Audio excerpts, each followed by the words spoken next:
আজ আপনাদের জন্য নিয়ে চলে এলাম খুবই মজাদার একটা সবজি রেসিপি নিয়ে। হ্যালো ফ্রেন্ডস, আসসালামু আলাইকুম। Welcome to my another blog.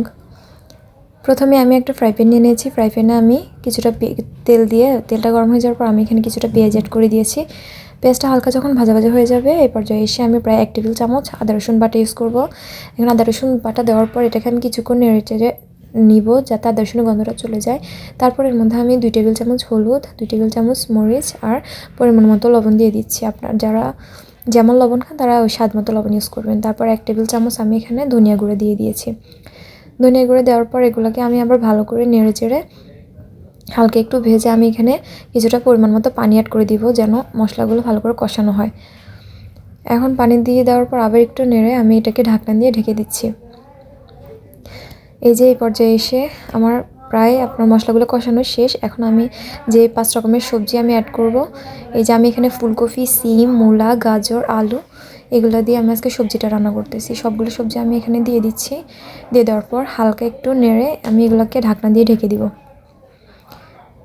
যখন এগুলো হালকা একটু নরম হয়ে আসবে, এই পর্যায়ে এসে আমি ঢাকনাটা তুললে এগুলোকে সুন্দর করে নেড়ে সবগুলো একসাথে মিক্স করে ফেলবো যেন মশলাগুলো সবগুলো সবজির সাথে ভালোভাবে লেগে যায়। এই যে আমার সবগুলো সবজিকে সুন্দর করে মিক্স করতেছি। মিক্স করে নেওয়ার পর আমি এগুলাকে পুনরায় ঢাকনা দিয়ে ঢেকে দিব। ঢাকনা দিয়ে ঢেকে দেওয়ার পর এগুলো আস্তে আস্তে ধরুন প্রায় সিদ্ধ হয়ে যাচ্ছে। এই পর্যায়ে আমার কষানোটা প্রায় হয়ে এসেছে। এখন আমি আবার ভালো করে নেড়ে চেড়ে এগুলোর মধ্যে আমি এই পর্যায়ে এসে টমেটো, কাঁচামরিচ সবগুলো অ্যাড করে দিচ্ছি। টমেটো, কাঁচামরিচ দেওয়ার পর এগুলোকে আমি আবার ভালো করে নাড়বো। নাড়ার পর আমি আবার কিছুটা ঢেকে দিব। ঢেকে দিয়ে আবার এগুলোকে কিছুক্ষণ রান্না করব। রান্না করার পর এই পর্যায়ে এসে দেখেন আমার প্রায় এগুলো কিছুটা রান্না করা শেষ। এখন আমি নেড়ে এটার মধ্যে পরিমাণ মতো পানি অ্যাড করে দিচ্ছি। পানি অ্যাড করে দেওয়ার পর এগুলোকে আমি সুন্দরভাবে আবার নেড়ে চেড়ে ঢাকনা দিয়ে ঢেকে দিব। যখন বলকটা চলে আসবে এই পর্যায়ে এসে আমি যে মাছগুলো ভেজে রেখেছিলাম এখন এগুলো আমি অ্যাড করে দিচ্ছি।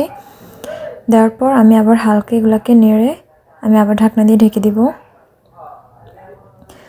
এই যে দেখেন ঢাকনা দিয়ে ঢেকে দিয়েছি। এই যে অনেকক্ষণ রান্নার পর এই যে আমার তরকারিটা প্রায় হয়ে গিয়েছে। এখন এই যে শেষ পর্যায়ে এসে আমি অনেকগুলো ধনেপাতা দিয়ে দিব। ধনেপাতা দিয়ে সুন্দর করে তরকারিটাকে আবার হালকা একটু নেড়েচেড়ে নামিয়ে ফেলবো। কেমন হয়েছে রেসিপিটা অবশ্যই আপনারা জানাতে ভুলবেন না। ওকে ফ্রেন্ডস, আসসালামু আলাইকুম, আল্লাহ হাফেজ।